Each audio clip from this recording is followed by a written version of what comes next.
अस्सलाम वालेकुम रहमतुल्लाह। साबिक एमपी अतीक अहमद और साबिक एमएलए अशरफ अहमद के कत्ल का मामला भारत सरकार के लिए मुश्किलें खड़ी करने लगा है।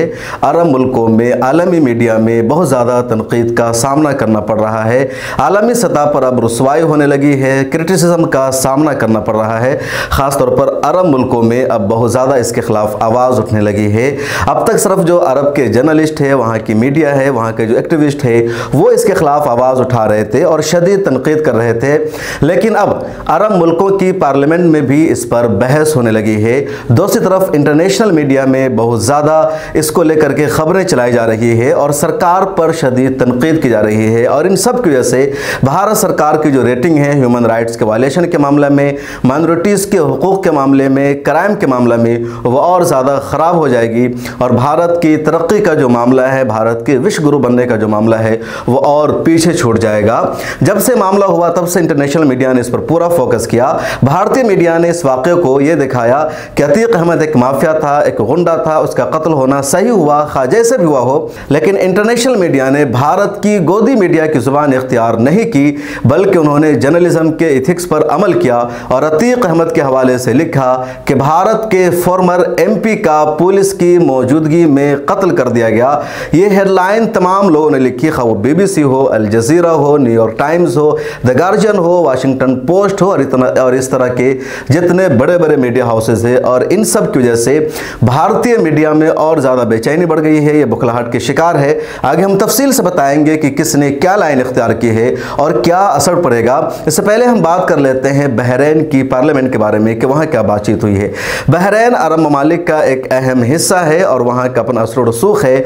बहरीन की पार्लियामेंट में 2 मेंबर ऑफ पार्लियामेंट ने इस पूरे मुद्दे को उठाए और कहा भारत में मुसलमानों के खिलाफ अब हमला किया जा रहा है। भारत एक जमहूरी मुल्क है और इसके बावजूद पुलिस की मौजूदगी में मीडिया के सामने लाइव कवरेज के दौरान एक मुसलमान साबिक एमपी का कत्ल कर दिया गया, जो शर्मनाक है। उन्होंने ये भी कहा कि भारत को बहरीन और दूसरे अरब ममालिक पूरी तरह मदद करते हैं, सपोर्ट करते हैं।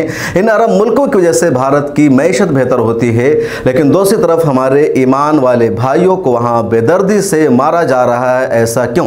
बहरीन की पार्लियामेंट में बहस करते हुए वहां के अरकान ने गल्फ ममालिक से इस पूरे मामले पर खुलकर बोलने का मुतालबा किया, भारत के खिलाफ स्टैंड लेने का मुतालबा किया और कहा कि भारत सरकार के खिलाफ गल्फ ममालिक को कोई ना कोई स्टैंड लेना चाहिए।